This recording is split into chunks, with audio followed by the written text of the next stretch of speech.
الحمدللہ رب العالمین والصلاة والسلام علی سید الانبیاء والمرسلین اما بعد فاعوذ باللہ من الشیطان الرجیم بسم اللہ الرحمن الرحیم۔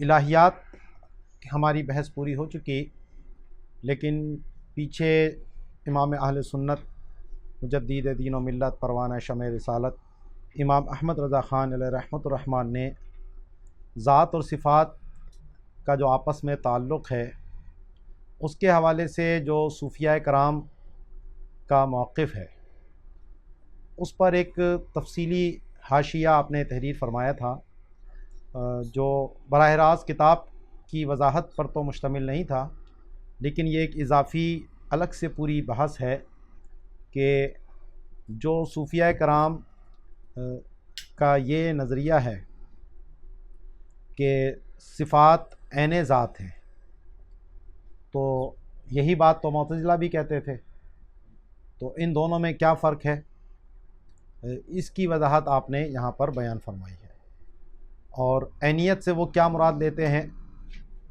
اور جو معتزلہ عینیت کہتے ہیں اس سے کیا مراد لیتے ہیں، تو دونوں میں کیا فرق ہے، یہاں پر اعلیٰ حضرت نے اس کو بیان فرمایا۔ اور شیخ محی الدین ابن عربی رحمہ اللہ تعالی کی جو عبارت اس کے برخلاف لگ رہی ہے تو آپ نے اس کو متشابہ قرار دیا، اور جو شیخ شہاب الدین سہروردی رحمۃ اللہ تعالی علیہ نے بات کہی وہ صوفیہ کے محکمات میں سے بیان کی، اور جس طرح قرآن میں حدیث میں متشابہات ہوتے ہیں تو ان کو محکمات پہ پھیرنا لازم ہے، تو اسی طرح صوفیہ کرام کی بھی کلام میں باتوں میں متشابہات پائے جاتے ہیں، تو اس لیے ان کو عقیدہ نہیں بنایا جاتا بلکہ ان متشابہات کو بھی محکمات پر ہی پھیرا جاتا ہے، اور اسی کی روشنی میں اس کے معنی حل کرنے کی کوشش کی جاتی ہے، اور اگر کچھ سمجھ نہ آئے تو پھر اس کو کہتے ہیں کہ صوفیہ کی یہ مراد نہیں ہے جو اس کے ظاہر سے سمجھ آ رہا ہے، اور اس کی کیا مراد ہے وہ پھر وہی جانتے ہیں، کیونکہ صوفیہ کرام نے اپنی مخصوص اصطلاحات میں بہت سی باتیں کی ہیں جو عام لوگوں سے اپنے فن کو یا اپنی جو معرفت کی باتیں ہیں ان کو پوشیدہ رکھنے کے لیے، کیونکہ ہر ایک کے لیے وہ باتیں نہیں ہیں، تو نااہل کو اس سے بچانے کے لیے آپ نے اپنی مخصوص کچھ اصطلاحات ہیں اس کے اندر وہ بات کی ہوتی ہے، تو اس لیے اسی تناظر میں ان باتوں کو سمجھنا ضروری ہوتا ہے۔ تو اعلیٰ حضرت فرماتے ہیں اقول، یہ صفحہ نمبر ہے 111 جو میرے پاس کتاب ہے، اس بات و صفات لہ تعالی مذہب جمیع اہل سنتی، یہاں سے جو ہیڈنگ لگی ہے کہ اللہ تعالیٰ کے لیے صفات کو ثابت ماننا یہ تمام اہل سنت کا مذہب ہے۔ اللہ علیم کے بعد جو یہ بحث شروع ہوئی ہے، تو اس کے تحت فرماتے ہیں اما ائمتنا السادات الصوفیۃ قدسنا اللہ تعالی باسرارہم القدسیۃ فمع قولہم بالعینیۃ قائلون قطعا بمعان قائمۃ بالذات تسمى بالصفات، کہ جو ہمارے سادات صوفیاں ہیں، ہمارے سردار اللہ تعالیٰ ان کے اسرار قدسیہ سے ہمیں بھی مقدس کرے، تو باوجود یہ کہ ان کا قول عینیت کا ہے تو وہ قطعی طور پر ان معانی کے قائل ہیں جو اللہ کی ذات کے ساتھ قائم ہیں، جن کو صفات کا نام دیا جاتا ہے، تو یعنی صوفیہ کرام عینیت کے بعد بھی اللہ کے لیے صفات کو مانتے ہیں، تو اس لیے معتزلہ کے مذہب میں اور ان کے مذہب میں یہ فرق ہو گیا کہ معتزلہ ان صفات کی نفی کر کے کہتے ہیں کہ اللہ کی ذات ہی عالم ہے، اللہ کی ذات ہی قادر ہے، اللہ کی ذات ہی حی ہے، ذات سے ہٹ کر کوئی معنی نہیں ہے، تو وہ اس کی نفی کرتے ہیں، لیکن جو صوفیہ کرام ہیں وہ عینیت کے قول کے باوجود صفات کو تسلیم کرتے ہیں اور یہ کہتے ہیں کہ وہ معنی ہیں جو اللہ کی ذات کے ساتھ قائم ہیں۔ اور اس پہ پھر دلیل پیش کرتے ہیں حضور سیدی اعلیٰ حضرت وہذا سیدنا الاجل شیخ الشیوخ شہاب الحق والدین السہروردی مصرحا باجماع تلک الطائفۃ العلیۃ علی ہذہ العقیدۃ الحقۃ السنیۃ وناہیک بہ اماما عدلا ثقۃ الثقات قولا و نقلا۔ تو فرماتے ہیں کہ یہ ہمارے عزت والے تمام شیوخ کے بھی شیخ شہاب الحق والدین سہروردی ہیں، جنہوں نے صراحت کی کہ اس بلند طائفے کا اجماع ہے اس حق اعلیٰ مرتبت عقیدے کے اوپر، اور تمہیں کافی ہے یہ امام جو عدل بھی ہیں اور تمام ثقات کے ثقہ ہیں، قول کے اعتبار سے بھی اور نقل کے اعتبار سے، یعنی جب یہ اپنی بات کہیں تو بھی کافی ہے یہ، اور اگر یہ نقل کریں اپنے گروہ اپنے صوفیہ کی طرف سے تو وہ بھی ہمارے لیے حجت اور کافی ہے۔ تو قال العلامۃ الشہاب فی نسیم الریاض فی شرح سید ہنا نقلا عن التفسیر الکبیر۔ تو علامہ شہاب الدین نے جو نسیم الریاض آپ کی شرح ہے شفا شریف کے اوپر، تو یہاں انہوں نے نقل کیا تفسیر کبیر کے حوالے سے۔ تو عبارت کیا ہے ان کی کہ انا لا نعلم کنہا صفات اللہ تعالی کما لا نعلم کنہا ذاتہ تعالی، کہ ہمیں اللہ کی صفات کی حقیقت معلوم نہیں ہے جس طریقے سے اللہ کی ذات کی حقیقت ہمیں معلوم نہیں ہے۔ ہمیں یہ معلوم ہے کہ اللہ کی ذات موجود ہے، تو ہمیں یہ معلوم ہے کہ اللہ کی صفات ہیں، لیکن ان کی حقیقت کیا ہے ہم اس کی کن کو نہیں جانتے۔ وَإِنَّمَا الْمَعْلُومُ لَنَا أَنَّا لَا نَعْلَمُهَا إِلَّا بِلَوَازِمِهَا وَآثَارِهَا وَذَاتُهُ لَمْ تُكْمَلْ بِهَا لِأَنَّ الذَّاتَ كَالْمَبْدَإِ لَهَا فَيَلْزِمَ اسْتِكْمَالُ الذَّاتِ بِالْمُمْكِنِ بِالذَّاتِ بل کمال الذاتی یستلزم الصفاتی۔ تو فرماتے ہیں کہ ہمیں صرف اتنا معلوم ہے کہ ہم ان صفات کو ان کے لوازم اور ان کے آثار کے ذریعے جانتے ہیں، جو ان کے اثرات ہیں اس کے ذریعے ہم نے اللہ کی قدرت کو پہچانا، اللہ کے ارادے کو پہچانا، جو یہ عالم کائنات موجود ہے، اور اس کی ذات کی تکمیل ان صفات سے نہیں ہوئی ہے، یہ ہمیں معلوم ہے، کیونکہ جو ذات ہے وہ ان کے لیے مبدا اور منشا کی طرح ہے صفات کے لیے، اور جب کوئی چیز کسی کے لیے منشا ہو مبدا ہو تو اس کی تکمیل جس کا وہ منشا یا مبدا بنے اس سے نہیں ہوتی، ٹھیک ہے نا۔ تو لِأَنَّ ذَاتَ كَالْمَبْدَإِ لَهَا، یہ دلیل پیش کی ہے کہ اللہ کی ذات کی تکمیل صفات کے ذریعے نہیں ہے، کیونکہ اگر یہ کہہ دیا جائے کہ اللہ کی ذات کی تکمیل صفات سے ہوئی ہے تو اس کا مطلب ہے کہ اللہ کی ذات پہلے ناقص تھی اور اس صفات کے ذریعے تکمیل ہوئی، تو پھر اس سے یہ استلزام آئے گا کہ ذات کا مکمل ہونا ممکن بالذات کے ذریعے، کیونکہ صفات جو ہیں وہ ممکن بالذات ہیں، واجب للغیر ہیں، تو یہ استحالہ لازم آئے گا اگر آپ نے یہ بات نہیں کہی تو۔ بل کمال الذاتی یستلزم الصفات، خود جو ذات کا کمال ہے وہی ان صفات کو مستلزم ہے، کہ ذات کا جو کمال ہے وہی مقتضی ہے ان صفات کے ہونے کے لیے۔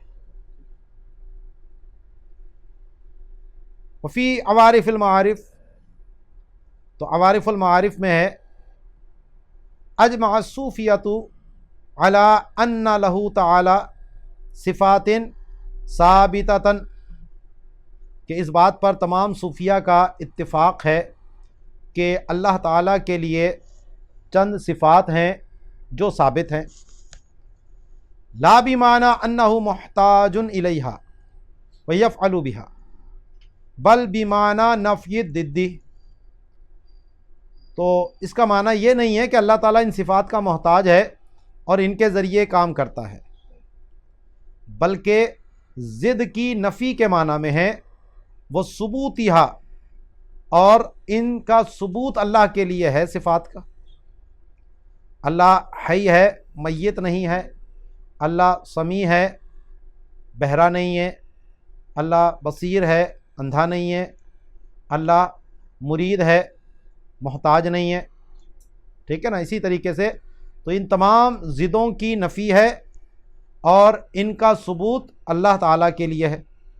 اس طور پر قائمۃ بہ تعالی، اور وہ جو صفات ہیں وہ اللہ کی ذات کے ساتھ قائم ہے۔ یہ صفات کی دوسری صفت بن رہی ہے، ثابتتاً، ٹھیک ہے جی،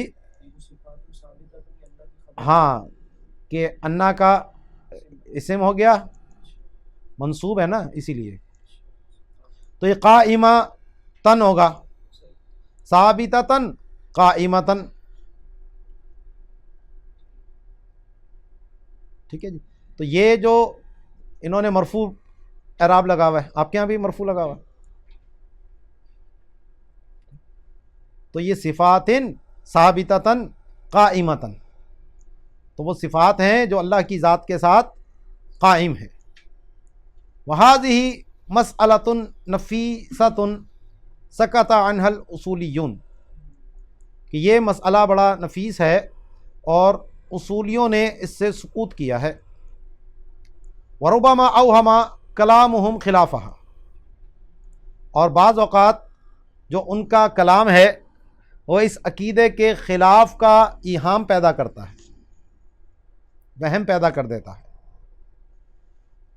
کیونکہ یہ جو بات کہی انہوں نے کہ اللہ کی جو صفات ہیں وہ اللہ کی ذات ان کے لیے مبدا ہے اور ذات کی تکمیل ان سے نہیں ہے، بلکہ خود کمال ذات ان کا مقتضی ہے اور یہ کمال ذات کا مقتضا ہے۔ ذات مقتضی ہے اور یہ صفات مقتضا ہیں، تو اس لیے استکمال کا یہاں پر معاملہ لازم نہیں آئے گا۔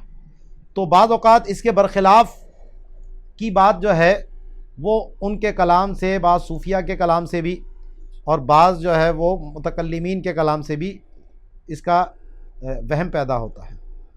وَتَوْضِيحُهَا أَنَّهُ لَا احْتِيَاجَ لَهُ تَعَالَى إِلَى الصِّفَةِ الْمَوْجُودَةِ فِي تَحَقُّقِ أَصْلِهَا۔ اب وہ جو ان کا کلام وہم پیدا کرتا ہے اس کی توضیح یہاں پر بیان کر رہے ہیں، جی ہاں، کہ کس طریقے سے ان کے کلام میں ایہام پیدا ہو رہا ہے۔ تو جناب وہ یہ کہتے ہیں کہ اللہ کو کوئی احتیاج نہیں ہے صفت کی جو موجود ہو فی تحقق اثرها، اس صفت کے اثر کے تحقق کے لیے۔ ہر صفت کا ایک اثر ہے، علم کا تعلق معلومات سے ہے، قدرت کا تعلق ممکنات سے ہے، تو ان کے جو بھی اثرات ہیں تو اللہ تبارک و تعالی اس صفت کی موجودگی کا محتاج نہیں ہے اس کے اثر کے تحقق کے لیے، بل لو لم تکن موجودتاً کان الاثر بحالہ، کہ اگر یہ صفت نہ بھی ہوتی تو اثر اپنے حال پہ ہی رہتا۔ تو یہ جو جملہ ہے نا، لو لم تکن موجودتاً، اس سے یہ وہم پیدا ہوا کہ یہ صفات ذات سے ما سوا، یعنی اس کی غیریت کا یہاں پر یہ وہم پیدا ہو رہا، کیونکہ نہ ہونے کی بات کی جا رہی ہے، تو یہ جو نہ ہونا ہے یہ وہم کہاں سے آیا آپ کو؟ ذات صفات میں تخلف ہے ہی نہیں، صفات کے بغیر ذات کا آپ تصور کیسے کریں گے؟ مقتضی مقتضا جدا نہیں ہوتے، تو یہ جو ان کا کلام ہے نا، اعلیٰ حضرت اس پہ آگے پھر بات کریں گے، یہ جو انہوں نے بات کہی کہ بل لو لم تکن موجودتاً کان الاسر بحالہ، تو یہ جملہ جو ہے یہ غیریت کی طرف ایہام پیدا کر رہا ہے، اور اسی پر اعتراض ہوگا۔ الا مگر یہ کہ ان وجودہا اکمل لاقتضاء کمال الذات لہا، کہ ان صفات کا ہونا جو ہے یہ زیادہ کامل ہے کمال ذات کے، اس کے تقاضا کرنے کی وجہ سے، یعنی ان صفات کے تقاضا کرنے کی وجہ سے۔ لہا ضمیر صفات کی طرف جا رہی ہے،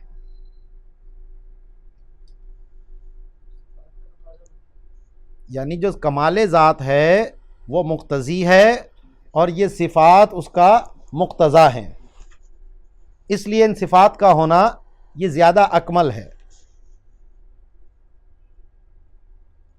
وَيَدْفَعُ قَوْلَ الْحَكِيمِ، اور ہماری یہ جو بات ہے وہ فلسفی کے اس قول کو رد کر دیتی ہے کہ الکمال بذات اعلی من الکمال بما سواہ لاستلزامہ الاستکمال، کہ جو ذات کا کمال ہے وہ ذات کے ما سوا کے کمال سے اعلیٰ ہوتا ہے، کیونکہ جو ذات کے ما سوا سے اگر کمال آئے تو اس سے تو استکمال کا استلزام ہو جاتا ہے کہ ذات نے اپنی تکمیل ان صفات کے ذریعے کی، اور استکمال ذات جو ہے وہ درست نہیں ہے، اللہ تو کامل ہے، اس میں کوئی نقص نہیں ہے۔ وظہرا، تو ہماری اس بات سے ظاہر ہوا ان مذہب اہل سنتی اعلیٰ عقلا و نقلا، کہ اہل سنت کا جو مذہب ہے وہی سب سے بلند و بالا ہے، ازروِ عقل کے بھی اور ازروِ نقل کے بھی۔ الا مگر یہ کہ یہ جو انہوں نے بات کہی ہے کہ اگر صفات نہ بھی ہوتی تو بھی ان کا اثر متحقق رہتا، یہ جو بات انہوں نے کی نا، تو ان فیہ ایہام تعطیل الصفات، تو اس بات کے اندر صفت کے معطل کرنے کا ایہام پایا جا رہا ہے کہ بھئی صفت ہو یا نہ ہو اس سے کوئی فرق نہیں پڑتا، ذات تو وہ کام کر ہی رہی ہے، تو اس کا مطلب کیا ہوا کہ پھر صفت کوئی کام نہیں کر رہی، تو صفت کیا ہو گئی؟ معطل ہو گئی، بیکار ہو گئی۔ سمجھ آئی نا بات؟ تو یہ جو انہوں نے بات کہی کہ ذات صفت کی محتاج نہیں ہے اس صفت کے اثر کے وجود پذیری کے لیے، تو اس سے یہ اہم ایہام پیدا ہو رہا ہے کہ یہ جو صفات ہیں وہ معطل ہیں، کوئی کام نہیں کرتی۔ تو یہ جو ایہام ہے وہ یدفعہ، اس کا دفاع اس بات سے ہو جاتا ہے کہ ان مجرد وجودہا فائدۃ، کہ محض ان صفات کا ہونا بھی فائدے مند ہے، جب فائدے مند ہے تو پھر تعطیل نہ ہوئی، ٹھیک ہے۔ لیکن پھر بھی بات تو یہ رہے گی کہ جب صفات کے ہوئے بغیر بھی ذات وہ کام کر سکتی ہے تو پھر اس کو ضرورت کیا ہے ان صفات کی؟ تو اسی لیے پھر آگے کہتے ہیں وَإِن سُلِّمَ، کہ اگر یہ ایہام پایا جانا تسلیم کر بھی لیا جائے تعطیل والا، تو فَلْيَكُنْ سَبَبًا عَادِيًّا لِلْآثار، تو یہ جو صفات ہیں وہ پھر ان آثار کے لیے سبب عادیہ بن جائیں گی، جس طریقے سے اللہ تبارک و تعالی اپنی قدرت کا اظہار فرماتا ہے، اس کے لیے کچھ اسباب عادیہ ہیں۔ ہمیں بھوک لگتی ہے، ہماری بھوک مٹتی ہے تو ہم جب غذا کھاتے ہیں تو اللہ تعالی ہمیں شبع پیدا فرما دیتا ہے ہمارے اندر، تو خلق تو اللہ ہی کا ہے، فعل تو اللہ ہی کا ہے، لیکن یہ جو ہمارا کھانا تھا، کھانے کے ذریعے ہمارے شبع حاصل ہوئی، سیری حاصل ہوئی تو یہ سبب عادیہ ہے. تو ایسے ہی وہ کہتے ہیں کہ صفات جو ہوں گی وہ اسباب عادیہ بن جائیں گی اللہ کے افعال کے لیے جو ان کا اثر ہے. کسائر الاسباب عند الاشعری، جیسا کہ امام اشعری کے نزدیک جتنی بھی یہ چیزیں ہیں ان میں تاثیر نام کی کوئی چیز نہیں ہے، یہ صرف سبب عادیہ ہیں، اس کے سوا کچھ بھی نہیں. جو ابتدا کے اندر ہماری بحث ہوئی تھی اس پہ. فلا استکمالا، تو جب یہ سبب عادیہ ہو گئیں تو کوئی استکمال نہیں، کیونکہ یہ ذات کے تقاضے سے ہیں تو اس لیے استکمال کا الزام درست نہیں. ولا تعطیلا، اور جب سبب عادیہ ہیں تو پھر یہ صفات معطل نہ ہوئیں، کام تو کر رہی ہیں. فتدبر واحفظہ فإنہ عزیز، تو اس کو یاد کر لیں تو یہ عزیز ہے. بہت گفتگو. تو اب یہ جو گفتگو آئی ہے نا اس میں ایہام آ رہے ہیں. یہ جو تعطیل کی اور صفات کا تخلف کو انہوں نے فرض کرنا، ان پہ اعلیٰ حضرت اب اعتراضات کریں گے.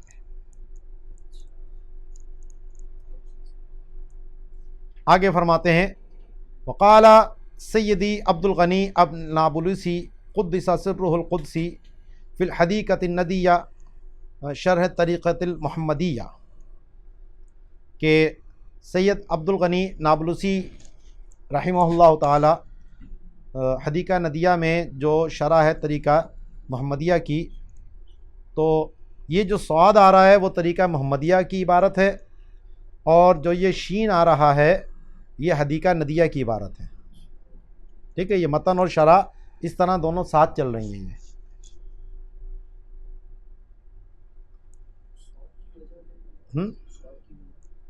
صاد کی وجہ نس ہوگی، یعنی ان کی نس عبارت یہ ہے، اور شین سے شرح ہے اس کو. تو فرماتے ہیں وفیہا، متن کے اندر انہوں نے کہا تھا تو اس کی شرح کر کے کہتے ہیں ای فی تاتار خانیتی. تو ہا ضمیر تاتار خانیہ کی طرف جا رہی ہے کہ سئل عمن قال بان اللہ تعالی عالم بذاتہ، کہ اس شخص کے بارے میں پوچھا گیا جو یہ کہتا ہے کہ اللہ تعالی عالم بذاتہ ہی ہے، یعنی اپنی ذات کے اعتبار سے عالم ہے. ای ذاتہ علمہ، یعنی اس کی ذات ہی اس کا علم ہے، جیسا کہ معتزلہ کہتے ہیں علم کی نفی کر کے. ولا نقول لہ صفۃ العلم، اور ہم یہ نہیں کہتے کہ اللہ کے لیے صفت علم ہے، یعنی معتزلہ کی بات ہو رہی ہے، ان کا قول نقل ہو رہا ہے نا. اگلی دوسری بات وہ یہ کہتا ہے بندہ کہ قادر بذاتہ ای ذاتہ قدرتہ، یعنی اس کی ذات ہی اس کی قدرت ہے. ولا نقول لہ القدرت، اور ہم یہ نہیں کہتے کہ اللہ کے لیے قدرت ہے. وہم المعتزلۃ والفلاسفۃ نفاۃ الصفات، اور یہ کہنے والے معتزلہ ہیں اور فلاسفہ ہیں جو صفات باری تعالیٰ کی نفی کرتے ہیں. تو اب سوال ہوا حل یحکم بکفرہم ام لا، تو ان کے کفر کا حکم ہے یا نہیں ہے. تو قالا، تو جواب میں فرمایا یحکم ای بکفرہم، تو ان کے کفر کا حکم ہے. کیوں؟ لأنہم ینفون الصفات بقولہم ذالک، کہ اپنے اس قول کی وجہ سے انہوں نے صفات باری تعالیٰ کی نفی کر دی. ومن نفى الصفات فهو کافر، اور جو صفات کی علی الاطلاق نفی کرے گا وہ کافر ہے. شرح میں فرمایا والحاصل، خلاصہ اس بات کا یہ نکلا کہ ان القائلین بان الصفات عین ذاتہ تعالی طائفتان، کہ جو یہ کہتے ہیں کہ اللہ کی صفات عین ذات ہیں وہ دو قسم کے گروہ ہو گئے، محققۃ و مبطلۃ. ایک تو حق والے ہوئے، دوسرے باطل پر ہیں۔ فالمبتلہ المعتزلۃ والفلاسفۃ، تو جو باطل پر ہیں وہ فلاسفہ اور معتزلہ ہیں۔ لا یؤمنون ان لہ تعالی صفات زائدۃ علی ذاتہ سبحانہ عقلا بل ہی عین ذاتہ عندہم عقلا، کہ وہ ایمان نہیں لاتے اس بات پر کہ اللہ کے لیے کچھ صفات ہیں جو اس کی ذات سے زائد ہیں عقلی طور پر، بلکہ وہ یہ کہتے ہیں کہ وہ جو صفات ہیں وہ عقلی طور پر عین ذات ہی ہیں۔ والمحققۃ اہل الکمال من العارفین، اور جو حق پہ ہیں وہ اہل کمال ہیں، عارف باللہ جو ہیں لوگ۔ فإنہم یقولون، کیونکہ وہ یہ کہتے ہیں، ان لہ تعالی صفات ہی عین الذات بالنظر الی الامر علی ما هو علیہ مما لا یعلمہ الا اللہ، کہ اللہ کے لیے صفات ہیں جو عین ذات ہیں اس حقیقت کے اعتبار سے، علی ما ہوا علیہ، جو ان صفات کی حقیقت ہے،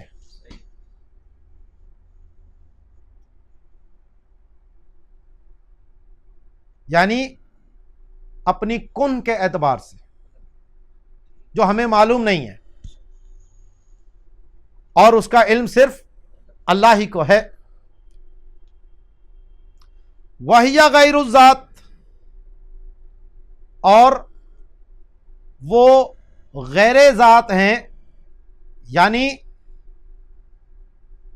عین ذات نہیں ہے۔ غیر ذات سے مراد یہاں جو متکلمین کہتے ہیں کہ عین نہیں ہے، وہ یہی کہہ رہے ہیں، یہ بھی صرف عبارت کا فرق ہے۔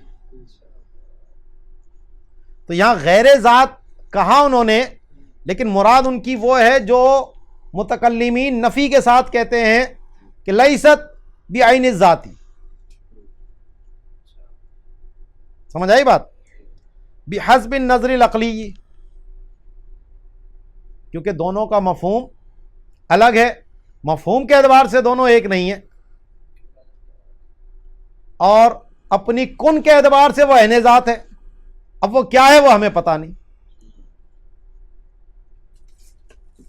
وَهُوَ مَحْضُ الْإِيمَانِ كَمَا بَسَطْنَاهُ وَحَقَّقْنَاهُ فِي كِتَابِنَا الْمَطَالِبِ الْوَفِيَّةِ، اور یہی محض ایمان ہے، جیسا کہ ہم نے اس کو تفصیل سے اور اس کی تحقیق کی ہے اپنی کتاب مطالب الوفیہ میں۔ وفی مسلم الثبوت وشرحہ للمولا بحر العلوم ملک العلماء، جو اصول فقہ کی مشہور کتاب ہے مسلم الثبوت، اور اس کی جو شرح ہے فواتح الرحموت، جو کہ ملک العلماء بحر العلوم عبد العلی رحمہ اللہ تعالی لکھنوی کی ہے۔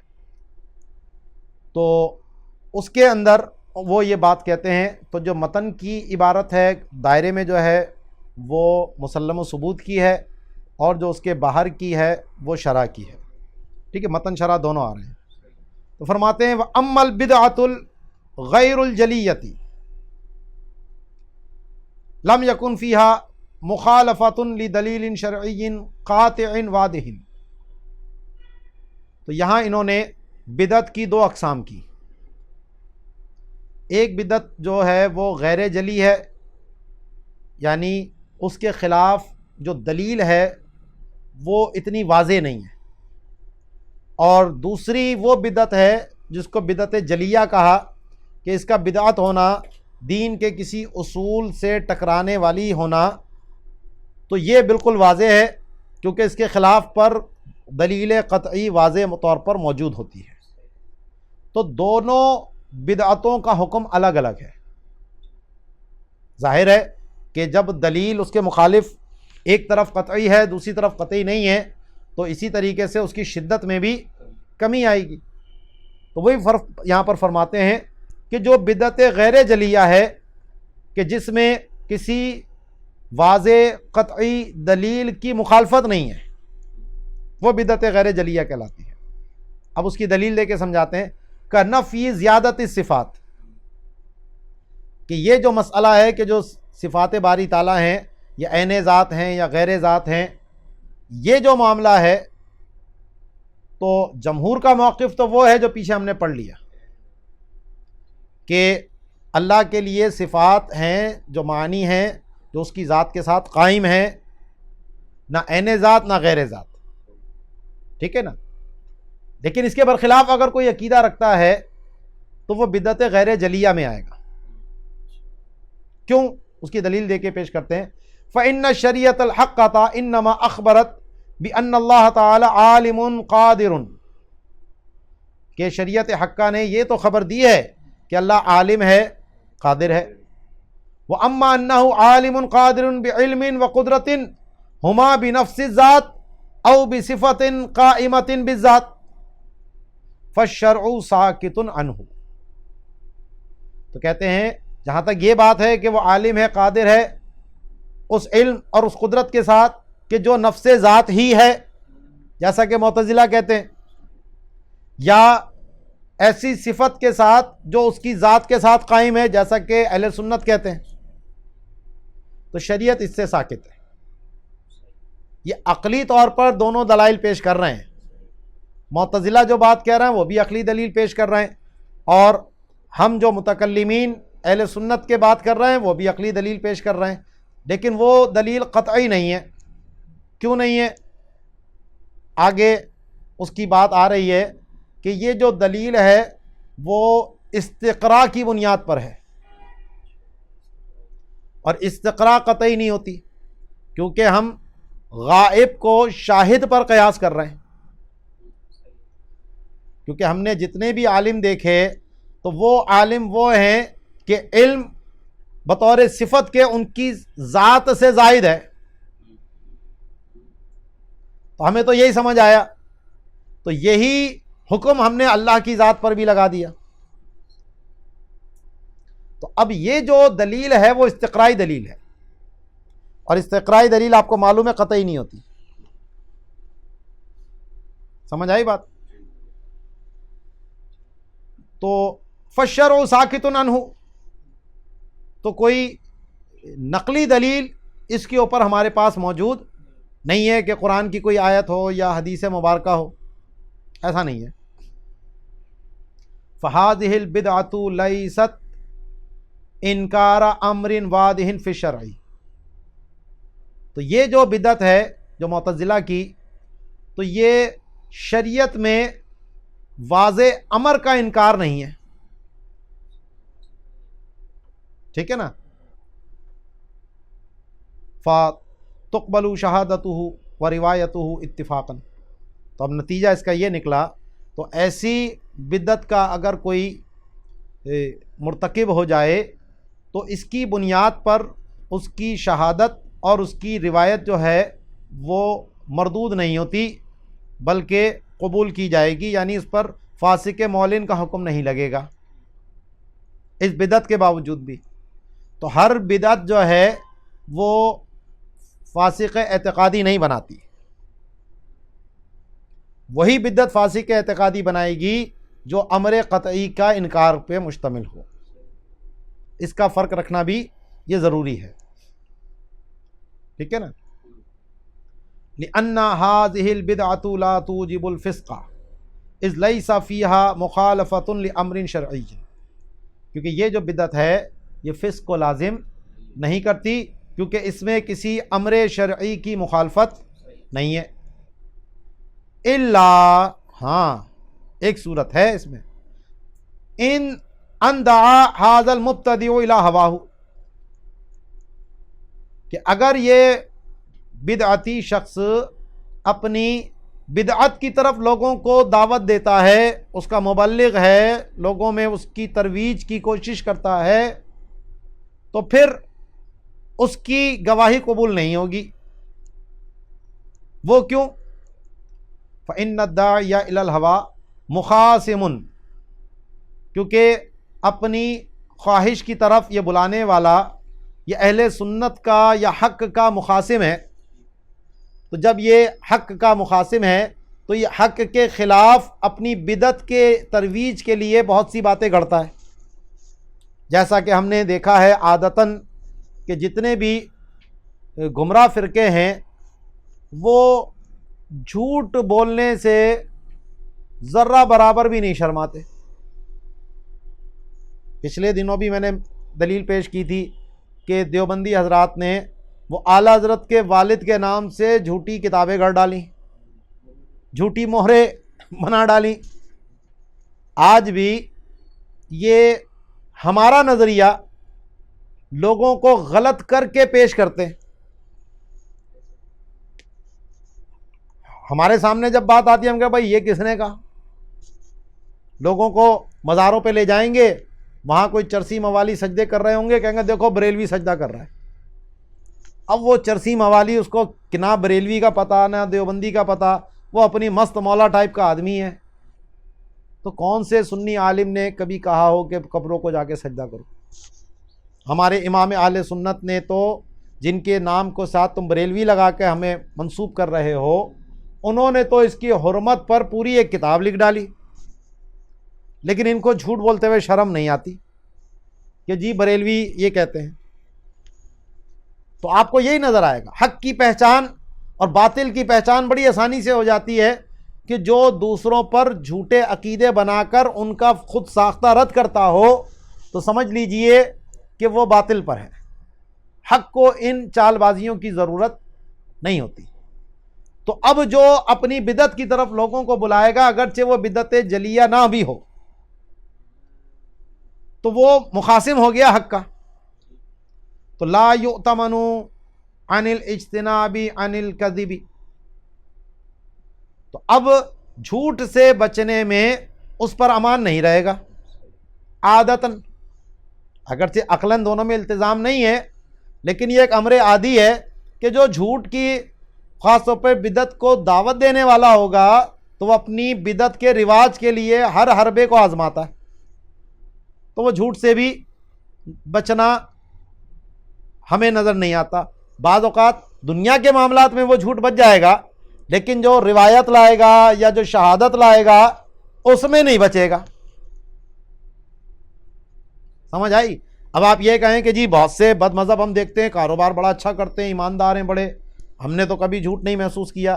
تو جناب وہ معاملات کی بات ہے، ہم یہاں گفتگو کر رہے ہیں روایت میں اور شہادت میں۔ تو وہ جب اپنی بدعت کے حوالے سے بات کرے گا تو روایتیں بھی گھڑنے سے باز نہیں آئے گا، ٹھیک ہے۔ انظر بعین الانصاف، تو ذرا انصاف کی آنکھ سے دیکھو، انہ لما کانت دعوت الی البدعۃ غیر الجلیۃ رافعۃ الامانی علی الاجتناب عن الکذب فالاولی ان ترفع الجلیۃ ھذا الامانہ۔ تو فرماتے ہیں کہ جب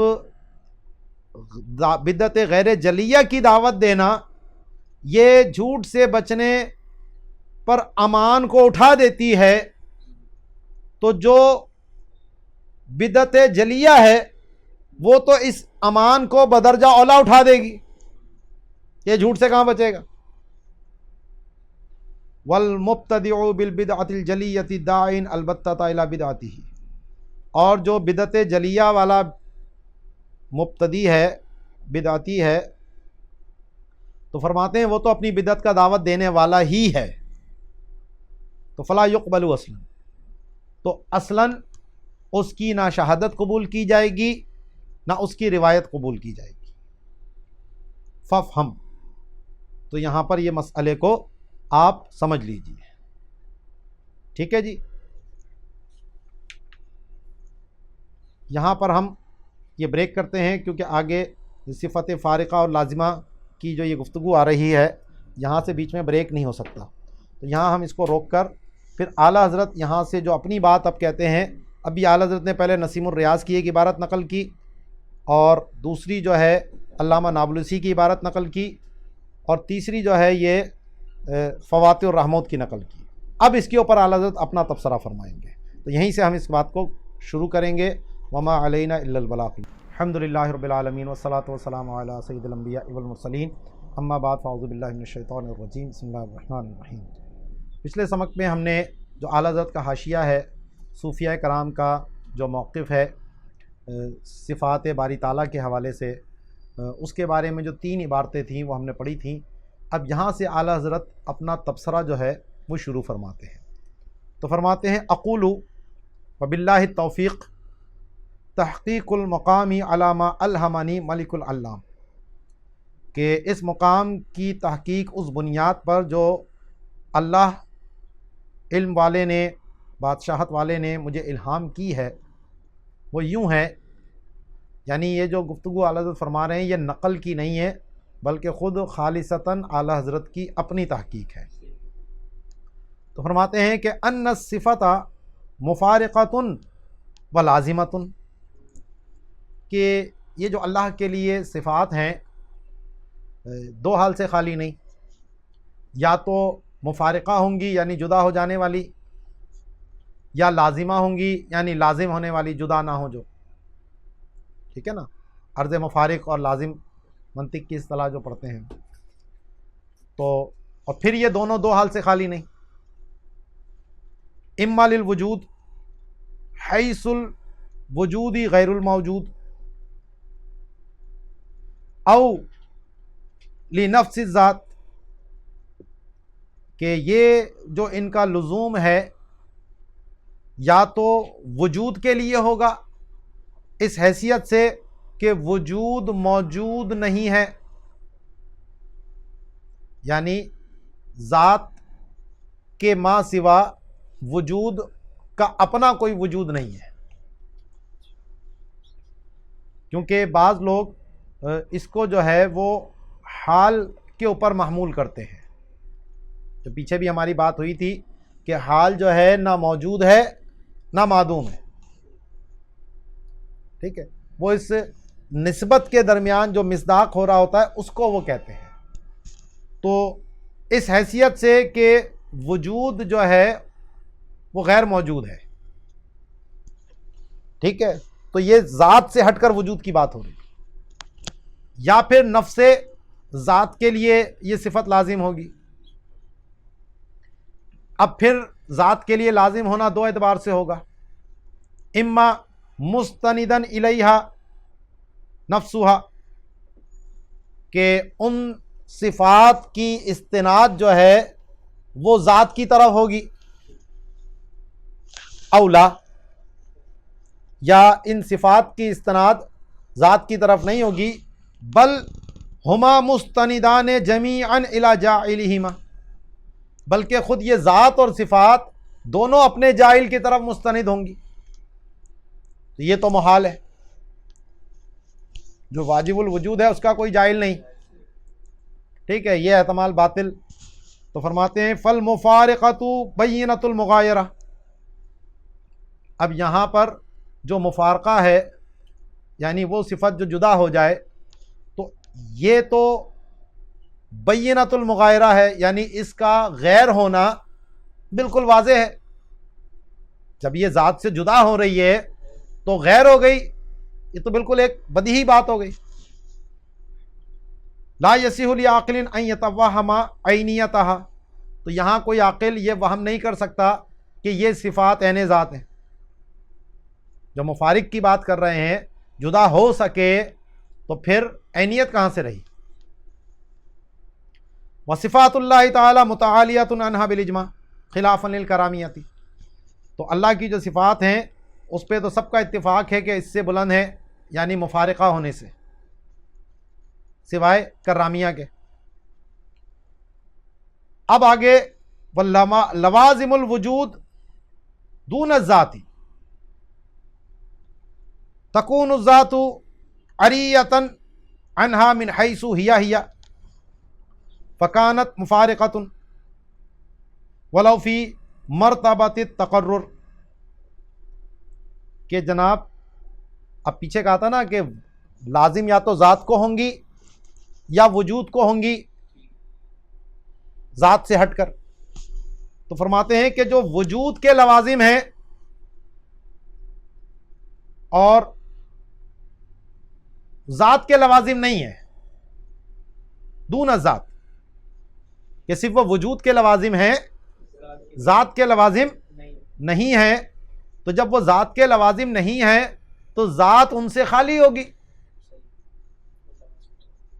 کیونکہ وہ تو وجود کے لازم ہے نا، ذات کے لازم تو نہیں ہے، فرض آپ یہ کر رہے ہیں، تو ذات ان سے کیا ہوگی؟ خالی ہوگی، من حیث ہیا ان کی حقیقت کے اعتبار سے، ٹھیک ہے جی، فکانت مفارقہ، تو لہٰذا یہ صفات پھر کیا ہو گئیں؟ مفارقہ ہو گئی، ذات سے جدا ہو گئی. تو ولو فی مرتبۃ التقرر، اگرچہ وہ مرتبہ تقرر کے اندر ہیں،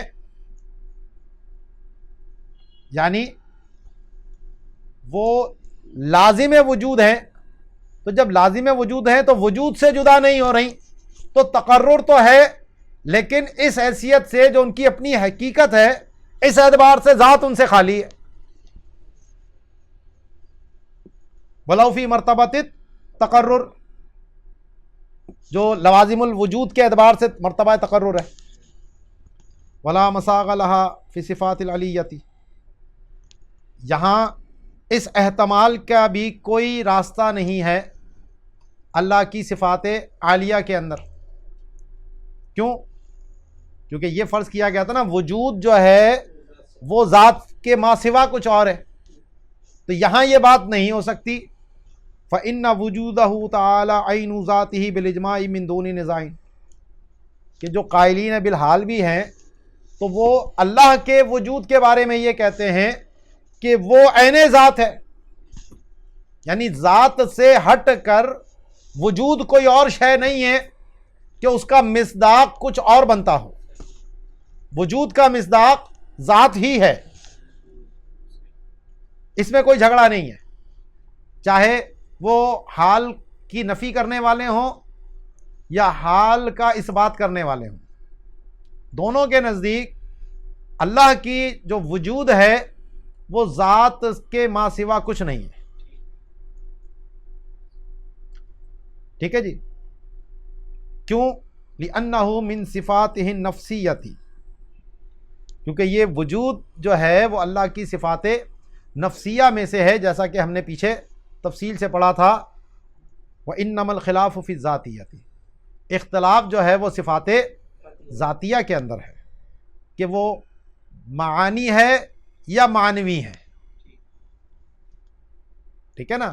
تو وہ جو معتزلہ ہیں وہ معنویہ مان رہے ہیں، معانی نہیں مان رہے، وہ قائلین حال.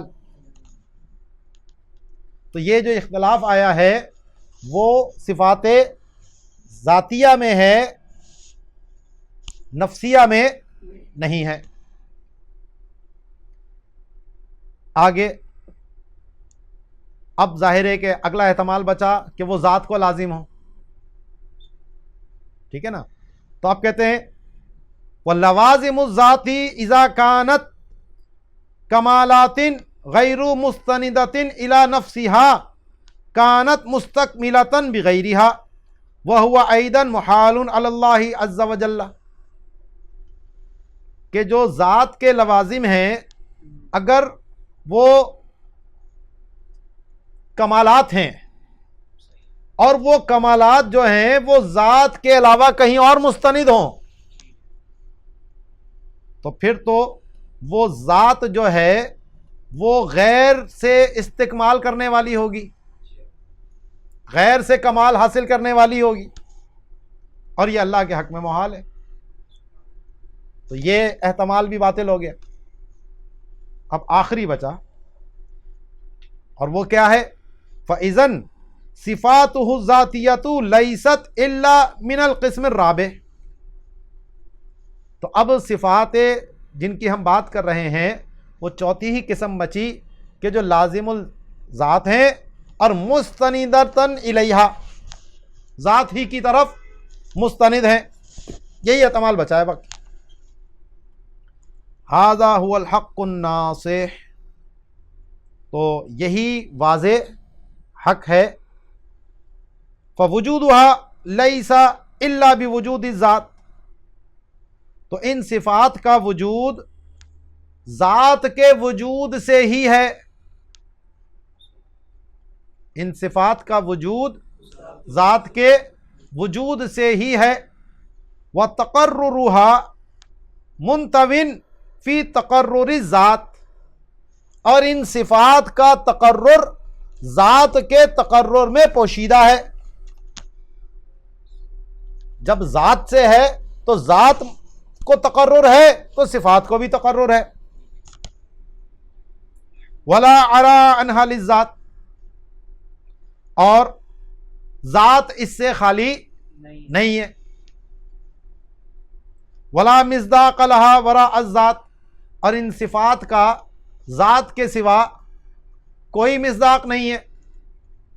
خارج میں ان کا مصداق وہ ذات ہی ہیں، ای ما بھی صدقها ومنشأ حملها، یعنی وہ مفہوم، یعنی جو لوازم ذات جو مفہوم ہے جس کے ساتھ ان صفات کا صدق آ رہا ہے اور جو اس کے حمل کا منشا ہے۔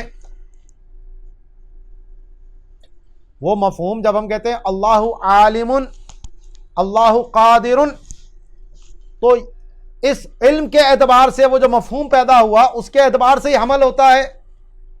یہ عالم کا حمل اس میں جلالت پر ہوا تو اس کا منشا یہ علم ہی ہوا، یہ قدرت ہوئی۔ تو وہ مفہوم کے اعتبار سے تو ذات کے علاوہ یہ جو مفہوم بنے گا اس کا مصداق کوئی اور نہیں ہے۔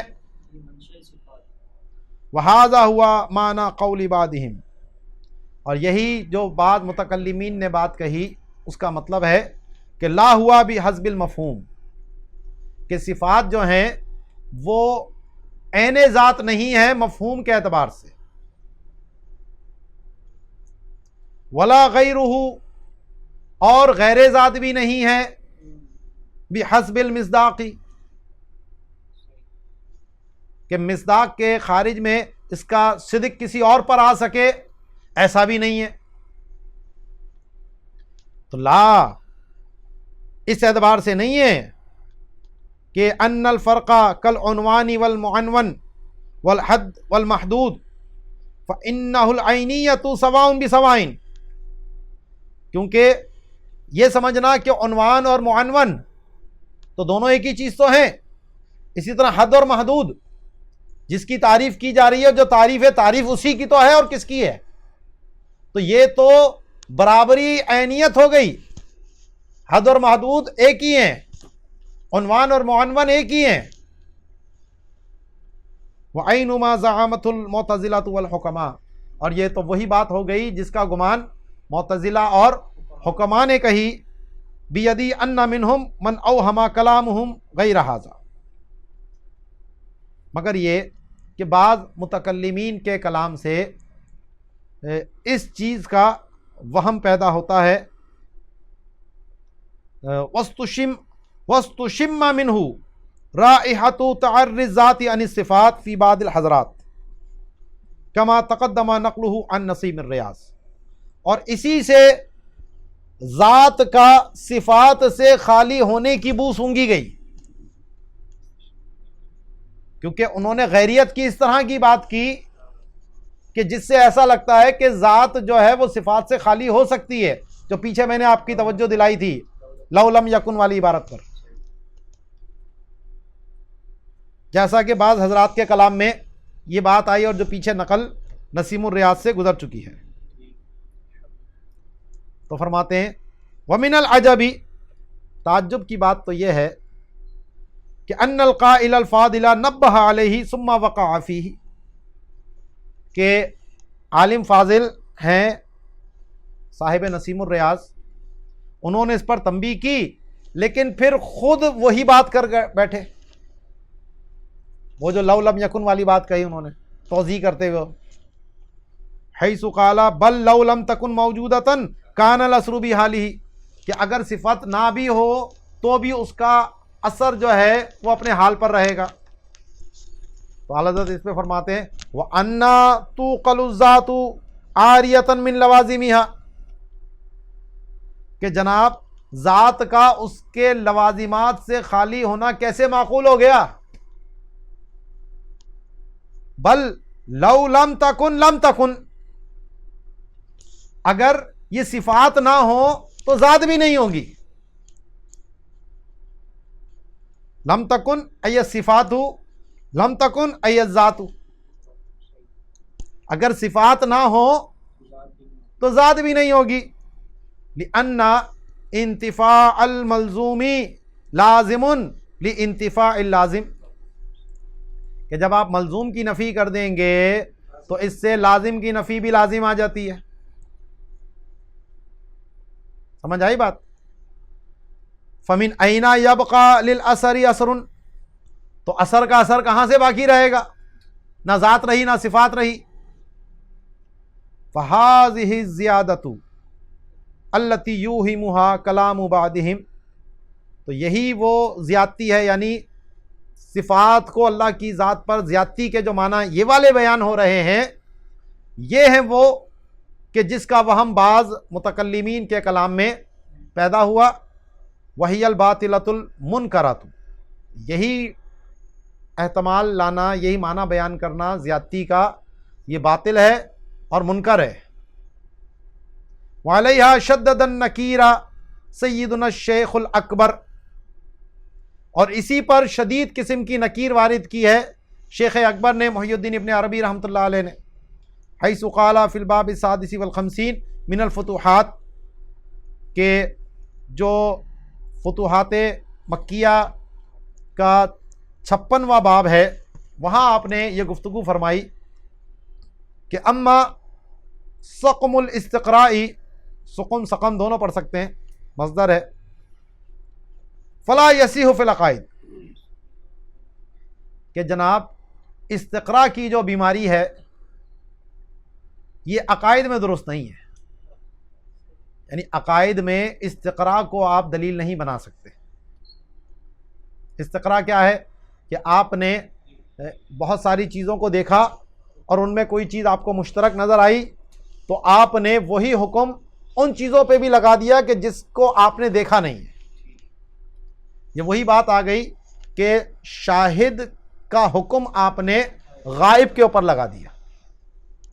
اس کو متکلم اس انداز میں بیان کرتا ہے. تو فرماتے ہیں یہ جو استقراء کی بیماری ہے یہ عقائد میں درست نہیں ہے جناب. کیوں؟ فَإِنَّ مَبْنَاهُ عَلَى الْأَدِلَّةِ الْوَاضِحَةِ، عقیدے کی بنیاد واضح دلیل کے اوپر ہوتی ہے، استقراء پہ نہیں ہوتی. فَإِنَّهُ لَوْ اسْتَقْرَأْنَا كُلَّ مَنْ ظَهَرَتْ مِنْهُ صَنْعَةٌ لَوَجَدْنَاهُ جِسْمًا، کیوں نہیں چلتی جناب؟ اس سے کیا خرابی لازم آئے گی؟ تو اب دلیل دے کے سمجھاتے ہیں کہ اگر ہم استقراء کریں، غور و فکر کریں کہ ہر وہ ذات کے جس سے کچھ صنعت ظاہر ہوئی ہو، کچھ بنانا ظاہر ہوا ہو، تو ہم اس کو دیکھیں گے کہ وہ جسم ہی ہے. جس سے جو بھی صادر ہوا، ہم نے جب استقراء کیا تو وہ ہماری نگاہ میں جسم ہی کے طور پر سامنے آیا. فنقول، تو اب اس کی بنیاد پر کوئی یہ کہنے لگ جائے کہ ان العالم صنعت الحق وفعلہ، کہ یہ جو کائنات ہے یہ بھی حق سبحانہ ہوا تعالیٰ کی صنعت ہے اور اس کا فعل ہے. وقد تتبعنا الصناع فلم نجد صانعا الا ذا جسم، اور ہم نے سارے صانع جو ہے ان کو چیک کر لیا ہے، غور و فکر کر لیا، تو ہمیں تو ہر صانع جسم والا ہی ملا ہے. تو والحق صانع، تو حق بھی ایک صانع ہے. تو یہیں سے پھر مغالطہ لگا ان مجسمیہ کو. تو فقال المجسمۃ الحق جسم، تو اسی استقراء کی بیماری کی وجہ سے انہوں نے بھی کہہ ڈالا کہ حق بھی جسم ہے. تعالی اللہ عن ذلک علوا کبیرا، اللہ تعالیٰ اس سے بہت بلند اور بالا ہے. وتتبعنا الادلۃ فی المحدثات، اسی طریقے سے جتنی بھی عدم سے وجود میں آئی ہوئی چیزیں ہیں، جب ہم نے ان میں تتبع کیا، غور و فکر کیا، تو فما وجدنا عالما بنفسہ، تو ہم نے یہ دیکھا کہ کوئی بھی عالم بنفسہ ہی نہیں ہوتا. ماں کے پیٹ سے کوئی بھی سیکھ کر نہیں آتا. ہمارے محاورے میں عام بولا جاتا ہے کہ بھئی کوئی بھی ماں کے پیٹ سے سیکھ کے تھوڑی آیا ہے، بعد میں سیکھا ہے اس نے. تو ذات تو پہلے موجود تھی اس کی، عالم بعد میں بنا. تو کوئی معنی کا اضافہ ہوا تو وہ عالم بنا نا. تو فما وجدنا عالما بنفسہ، تو کوئی عالم بنفسہ تو ہم نے پایا نہیں.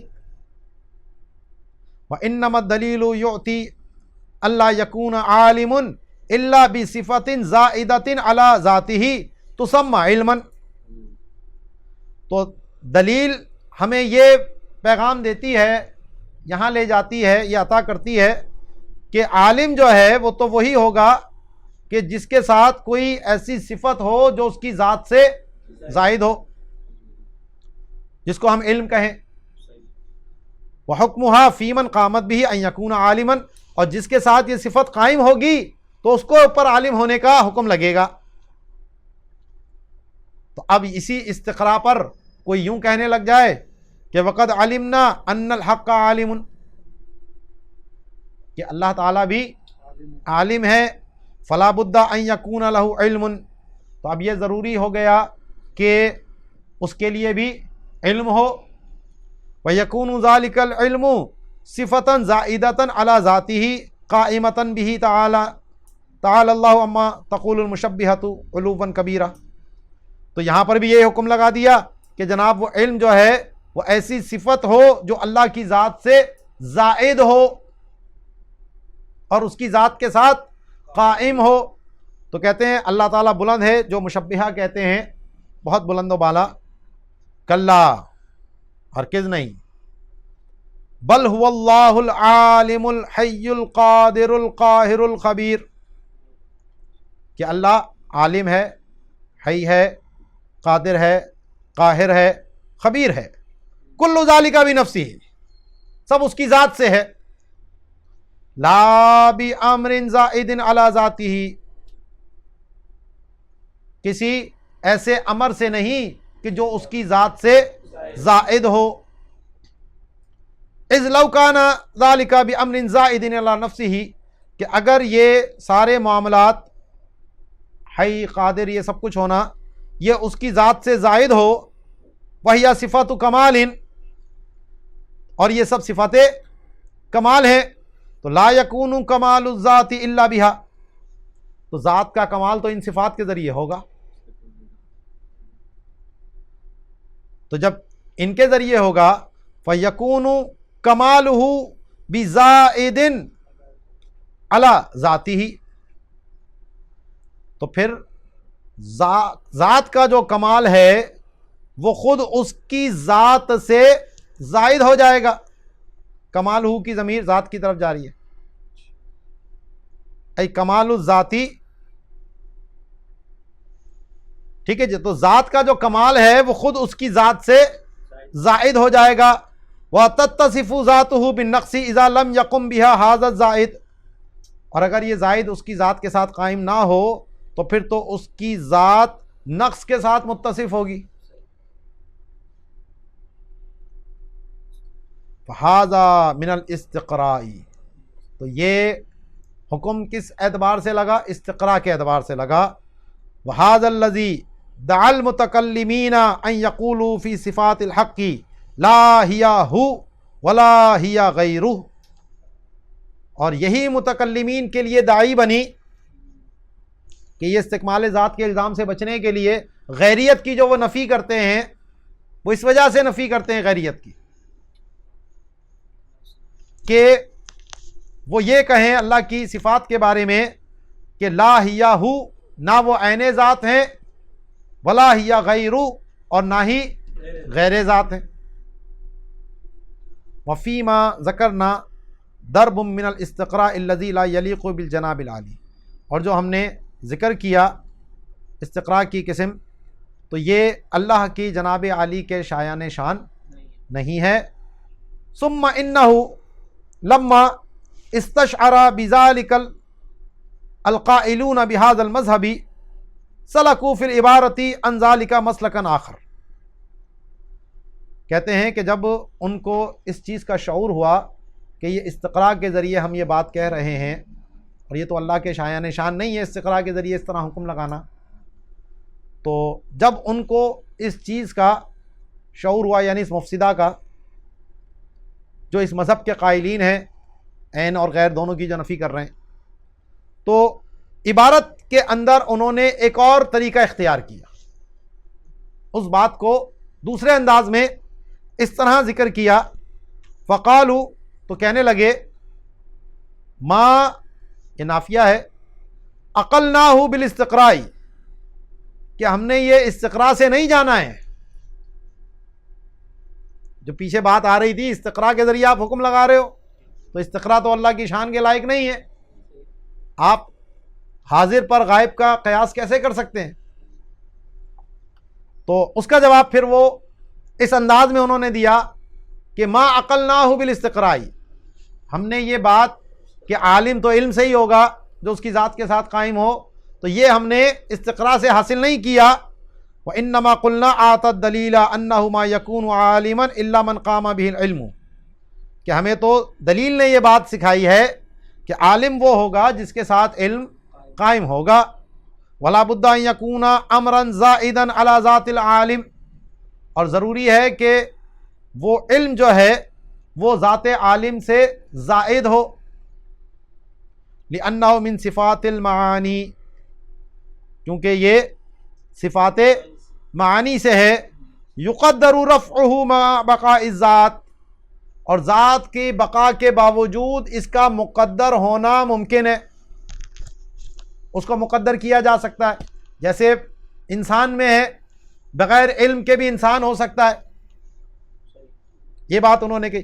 یہ جو بات ہے نا، اس پہ انہوں نے رد فرمایا ہے،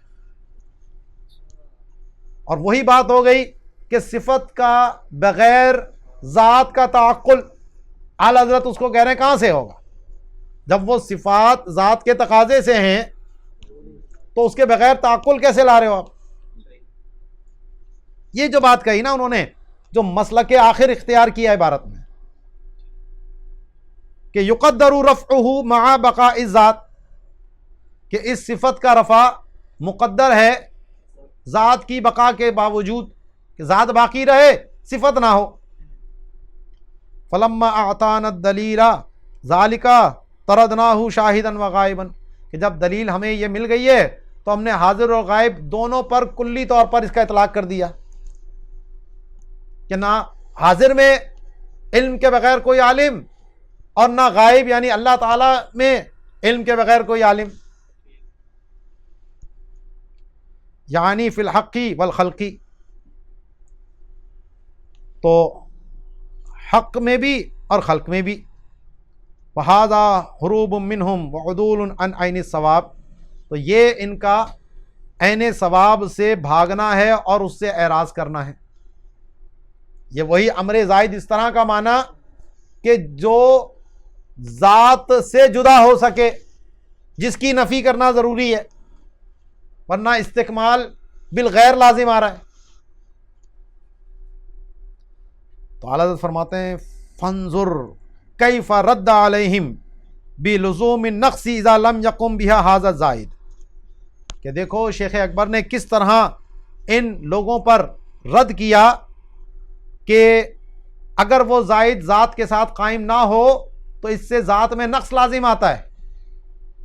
وَكَيْفَ نَقَلَ عَنْهُمُ الْإِفْصَاحَ بِأَنَّ الْعِلْمَ صِفَةٌ يُقَدَّرُ رَفْعُهَا مَعَ بَقَاءِ الذَّاتِ، اور کیسے ان سے یہ بات صراحتاً نقل کی کہ علم ایسی صفت ہے کہ جس کا بقائے ذات کے باوجود رفع مقدر ہے، ممکن ہے. تو ھذا واللہ هو الباطل الصراح، تو یہ تو کھلا باطل ہے بھائی. وَكُلُّ مَا رَدَّهُ الشَّيْخ بِهِ مِمَّا ذُكِرَ هَا هُنَا وَمَا ذُكِرَ قَبْلَهُ من لزوم افتقاره تعالی الى الصفات لو كانت آیانا زائدات فهو حق قراہ، اور جو یہاں پر شیخ نے ذکر کیا، رد کیا ان کی ان باتوں کا جو یہاں ذکر کی گئی اور جو اس سے پہلے ذکر کیا گیا کہ ذات صفات کی محتاج ہے، اگر وہ ذات سے زائد کچھ آیان ہو تو یہی خالص حق ہے. صفات کا معاملہ ایسا نہیں ہے کہ ذات ان کی محتاج ہو، ٹھیک ہے، یہاں تو وہی معاملہ آ جائے گا پھر. اور اللہ تعالیٰ غنی ہے وہ ہر چیز کے احتیاج سے پاک ہے. اما علی ما قررنا فلیس فیہ بحمد اللہ ما یحوم حومہ رد و انکار.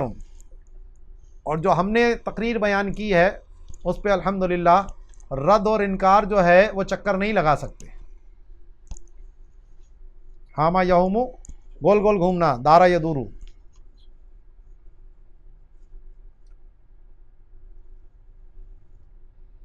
وَأَنَّ يَكُونُ فِيهِ افتیاق للذات المتعالیۃ الی الصفات العالیۃ. اور جناب صفات ذات عالیہ کا صفات عالیہ کی طرف احتیاجی کیسے ہو سکتی ہے؟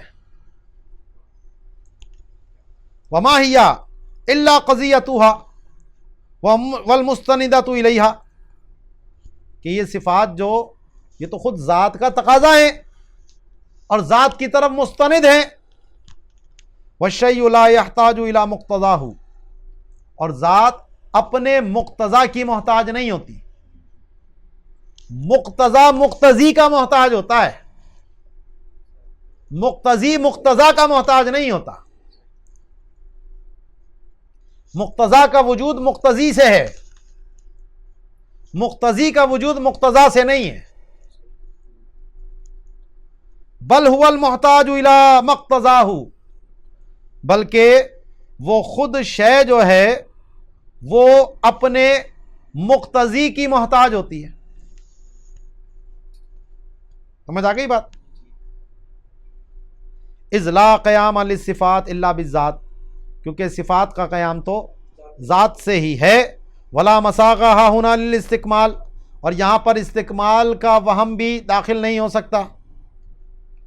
فإن الکمال هو الصفۃ لا غیر. کیونکہ کمال خود وہ صفت ہی ہے، کوئی اور چیز کمال نہیں ہے اس صفت کے غیر. وَهِيَ مُقْتَضَاتُ نَفْسِ الذَّاتِ. اور خود یہ صفات جب ذات کا مقتضا ہیں تو فالذات بنفسها اقتضت کمالها المسمى بالصفات. تو خود ذات ہی اپنے کمال کی مقتضی ہے جس کو ہم مسمى کرتے ہیں صفات کے ذریعے. اس کمال کا نام ہم صفت رکھتے ہیں تو اس کمال کی مقتضی خود ذاتی ہے. لا ان الکمال شیء آخر یحصل للذات من جہت الصفات. ایسا نہیں ہے کہ کمال کوئی اور شے ہے جو ذات کو جہت صفت سے حاصل ہوئی ہے، کہ صفت کے ذریعے کچھ کمال حاصل ہو گیا. ایسا نہیں ہے. کما یلزم علی من یقدر بقاء الذات مع رفع الصفات. جیسا ان لوگوں پر یہ لازم آیا جنہوں نے رفع صفات کے باوجود بقائے ذات کو درست مانا، اس کو مقدر مانا، جیسا کہ شیخ اکبر نے ان کا رد کیا. وَأَيْضًا يَجِيءُ الْإِنْكَارُ مِنْهُمْ عَلَى مَنْ يَقُولُ بِمَحْضِ الزِّيَادَةِ فِي جَمِيعِ الْمَرَاتِبِ. اسی طرح ان صوفیہ کی طرف سے انکار اس شخص پر بھی آتا ہے کہ جو جمی مراتب میں زیادتی کی بات کرتا ہے.